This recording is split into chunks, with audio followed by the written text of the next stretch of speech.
Ang susunod na programa ay rated PG. Patnubay at gabay ng magulang ay kailangan sa mga batang manonood. Face to Face is brought to you by Ever Bilena, Beauty in You.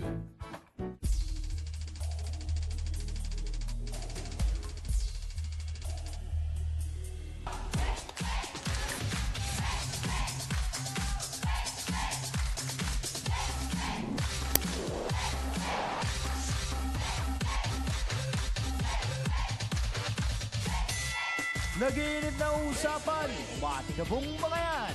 Diskusyon na may resolusyon. Sa kauna-unahang talakserye sa telebisyon. Face to Face now with pambansang kapitana, Miss Ami Perez. Ready na ang lahat ng mga kasawsawan natin sa buong mundo. Handa na po ba tayo sa talakan? Saan ba kayo? Sa pula o sa puti? So, Ryan, ready na rin ba? Abay, hot na kami. Gusto namin malaman ang issue na, Hans, kayo. Ay, syempre, Chang, hot na din dito. Sausawa na. Saan ba tayo? Ay, face to face na. Gusto mo bang makisawsaw na ng kaibigan? Mamaya na yung solusyonan. Face to face. Sinong sisipaw? Face to face. Sinong ngingiti? Face to face. Ang mga problema? Face to face. Huwag mong talikuran. Harapin mo. Face to face. Good afternoon, Philippines! O, tara na at sabay-sabay na tayong mag-wow! Isang hapon na naman po na puno ng saya at saysay ang hatid namin sa inyo. Dahil syempre pa, ngayon pa lang ay kukumpletuhin na namin ang buong araw ninyo sa saysay dahil titiyakin po namin na habang kayo ay nakasubaybay to the nth power naman ang inyong mga matututunan. At syempre pa, sigurado akong lumalevel up na rin ang pakikisawsaw ng ating mga sawsaweros mula sa ating fanpage sa Facebook. Ito'y galing po kay Elena Cadiz Orea. Sabi niya, hello, Tita Ami, at sa lahat ng bumubuo ng Face to Face.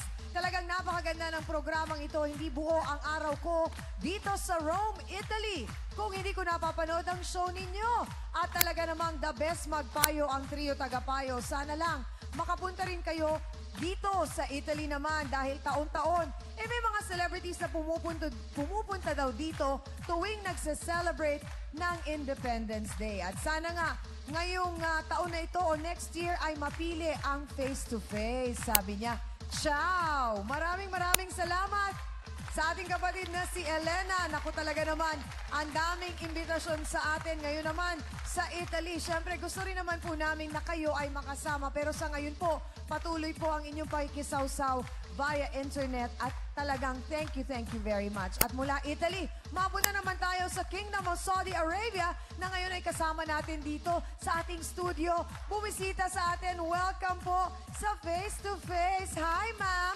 Ano pong pangalan nila? Gina po. Gina, maraming salamat sa iyong pagpunta. Kailan ka dumating? August 9. Okay, dito ka ba magpapasko sa atin? Hindi po. Uy, babalik ka na ulit. O, sa pagbabalik mo, okay, ingat ka ha. At maraming salamat.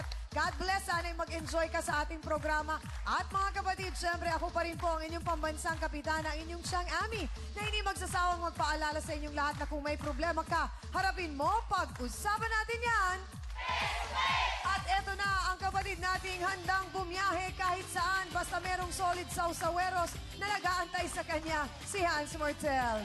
Happy afternoon! Ako, isa na namang masaya at makabuluhang hapon para sa ating lahat ito. At tama ka, Chang, ready kaming pumunta kahit saan. Basta masagot yung pamasahe.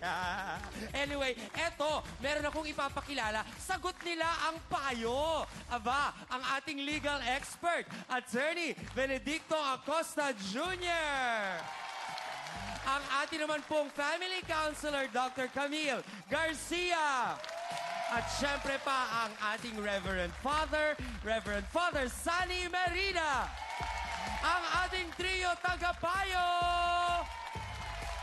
Nako, mukhang etong kwento natin ngayon, Chang, marami ang magugulat kasi medyo usual ang kwento pero merong twist. Abay, curious ako, Chang. Ipaalam na natin sa kanila.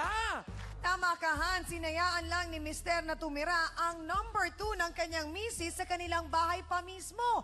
Parang kaping 3-in-1 lang ang dating. Oh no, oh why? Nilunok niya ang kanyang pagkalalaki dahil may pagbabanta sa kanilang buhay. Ito po ang ating face-to-face issue of the day. Dalawang lalaki, isang babae sa ilalim ng isang bubong. Dating yung galing sa trabaho, naawa yung mga anak ko. Kahit anong palayas ko, bumabalik pa rin sa bahay. Sa sobra kong kabaitan, na lapastangan na rin ako. Sa pilitan na po ako sumama sa kanya kasi nga binabantaan niya po yung anak ko po. Ako lang po tumakas sa kanya. Hindi na po siya umalis kahit pinagmumura ko po siya. Iniwan naman ko sa ere, lapastangan ka. Samantalang nabubuhay ka naman sa akin. Ikaw lang ang mahal ko pero ayaw ko nga magkahiwalay tayo. Pag-usapan natin yan dito lang sa Face to Face!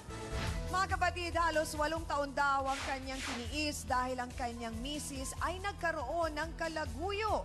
Mas nilunok din daw niya ang kanyang pagkalalaki nang iuwi pa mismo sa bahay nila yung sinasabing number 2. Ngayon, handa na raw po siyang lumaban. Alamin nga natin ang sama ng loob ni Mang Eduardo Elepano. Pasok!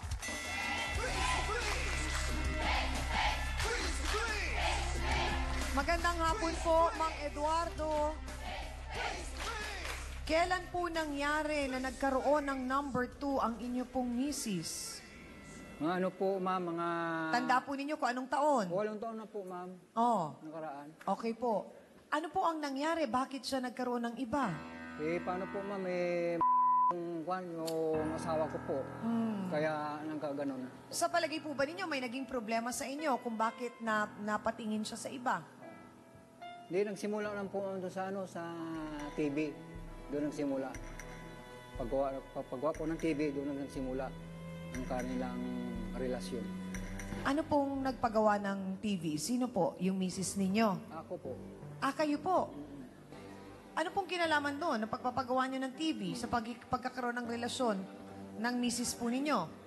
Kasi po, ganito nangyari. Opo. Yung misis ko, nagpupunta-punta doon.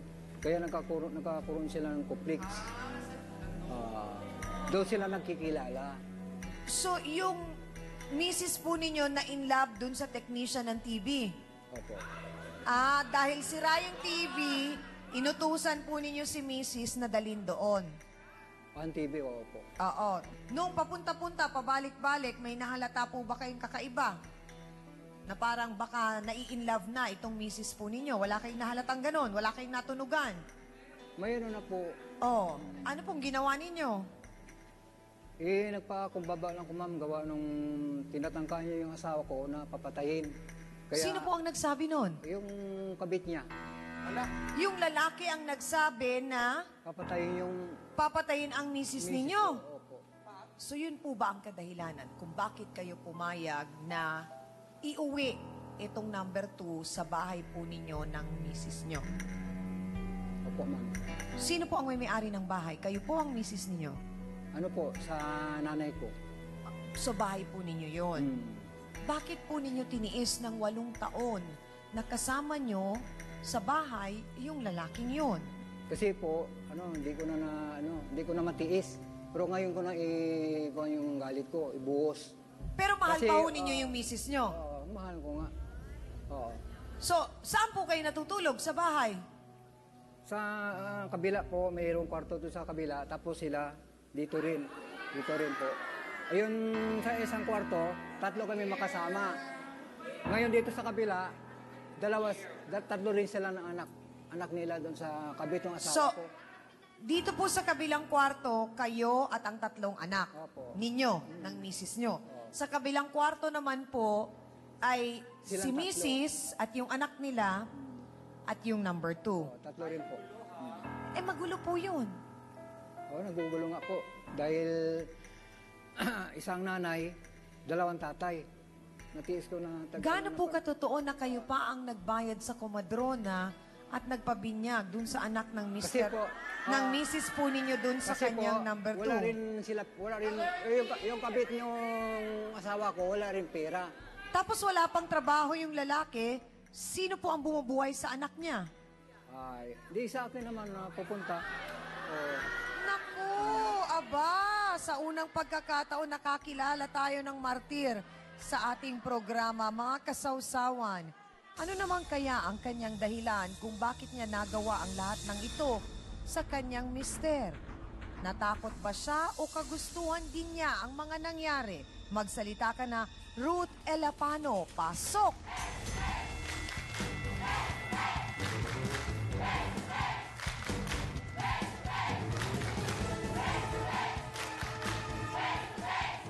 Ate Ruth, diretsahang tanong, bakit po ninyo nagawang patirahin ang inyong number 2 sa bahay? Kasi po, binabantaan ako na yung kinakasama ko po, binabantaan niya po pag hindi ko siya isama sa pamamahay ko, patayin na po yung pamilya ko po.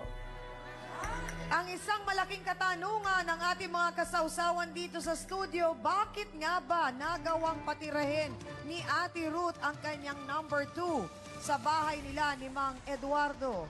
Pasasagutin natin si Ate Ruth tungkol dyan sa pagbabalik po ng totoong sumasalamin sa buhay, ang Face to Face. Dahil pumayag lang ako, sabi kong ganun sa kanya, huwag ka na lang sumama. Sabi na hindi pwede ako sumama, hindi ako pwede hindi makasama sa'yo. Pag hindi mo ako sinama, sabi na ganun, papatayin ko lahat mga anak mo. Talikuran